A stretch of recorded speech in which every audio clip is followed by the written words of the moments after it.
My name's Aaron, welcome back to my channel. How are you? I'm fantastic and I'm doing really well. And today, from the house of Guerlain, I am viewing Tonka Sarrapia Extract 75 Extract. The signature Guerlain Tonka bean. I always find Tonka bean really, I don't know why I find it really funny. Tonka bean. The ambery, spicy addictiveness of the Guerlain Tonka bean in its ultimate concentration. Extracted the almondy facet of Tonka bean by enriching it with a bitter almond essence and a microdose of coumarin, pushing addictiveness to its absolute limit. The Tonka bean turns fiery hot when touched by vanilla, cocoa and warm spices. My goodness. 75 is the golden number of the Guerlain Tonka bean. The Tonka bean is renowned for its natural coumarin content of up to 75%, which bestows it with an almondy note. Since 1889, Guerlain has used this molecule in microdosed amounts to enrich the Tonka bean, making it powerful and delicious. Where are the notes? This is like, I don't want to read about everything, I just want to read about the notes. It can't just have Tonka. Okay, so the notes are Tonka bean, almond essence and coumarin. Is that it? So this has got Tonka bean, bitter almond, coumarin, vanilla, cacao and spices. I went to a Mexican market once and I had traditional, it was an artisanal market, and I had traditional Mexican chocolate. These little cup things, and they'd flavored it with natural fruits and natural nuts. No sugar in it, it was natural from the fruit, and it was amazing. I was smashing my mouth with them. This packaging looks expensive. So we're going to apply the fragrance in the air to smell the sillage and volume and all that sort of stuff. I could do the 90s thing of walking into it, but I won't. Okay, let's apply two sprays. So what am I expecting? I'm expecting this to be great because this is a fragrance house with lots of perfumers, lots of raw materials, and there really is no room for error with these massive houses. You know, they're quite restrictive and quite difficult to work within that confine. I don't think there's any room for kind of creativity. They've got to stick to a brief, and that's how it is. I would die under that pressure, actually. I think I might like it for one or two fragrances, and I think I would just die. I think I would start to get itchy feet. Itchy feet. I think you really have to like almond, tonka and vanilla. If you would raw materials, I think you really have to like that. Otherwise, this is a massive miss, but it is what it is. You're not going to go for a Tonka fragrance if you don't particularly like it. So this has been handled expertly. This is absolutely unisex and ageless, actually. It's one of those just smells great fragrances.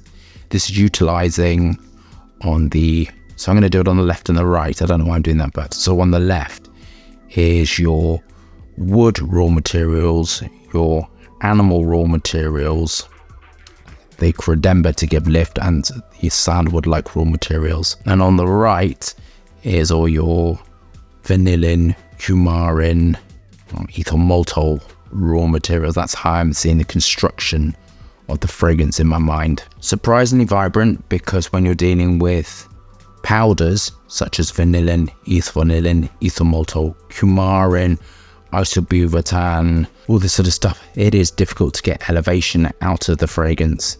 It's generally what I found. It's quite difficult. And make it smell natural.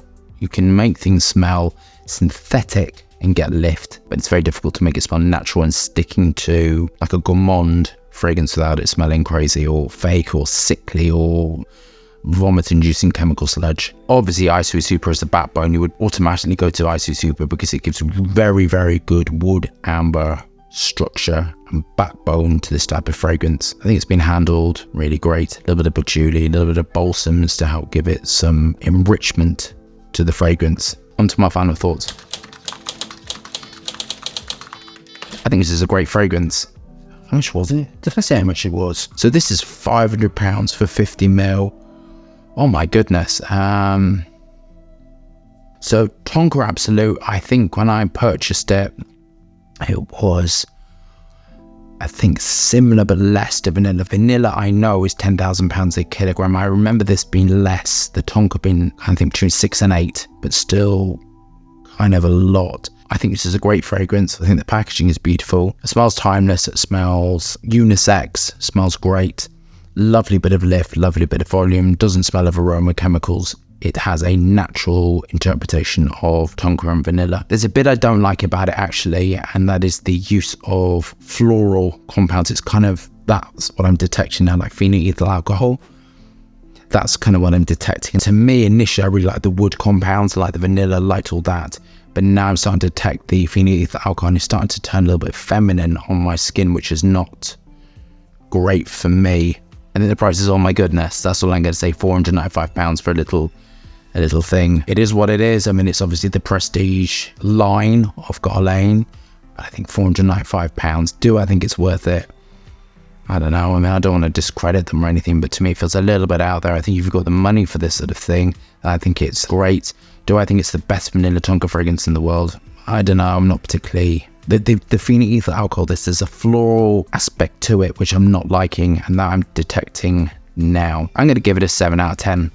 And it's very nice, but I think it's, in my opinion, a little bit steep in that amount of money, and there's a floral aspect I really don't like. That's all I can smell now, is this sort of slightly rose floral aspect coming off.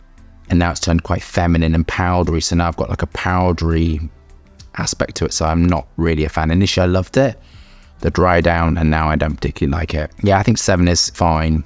Okay, it's turned really powdery now, so I'm going to mark it a 6 out of 10. I don't like powdery fragrances when they're kind of just smell like talcum powder or powdery fragrances. Don't like it at all, actually. If it had stayed where it was when I applied it, it smelled very woody, kind of unisex.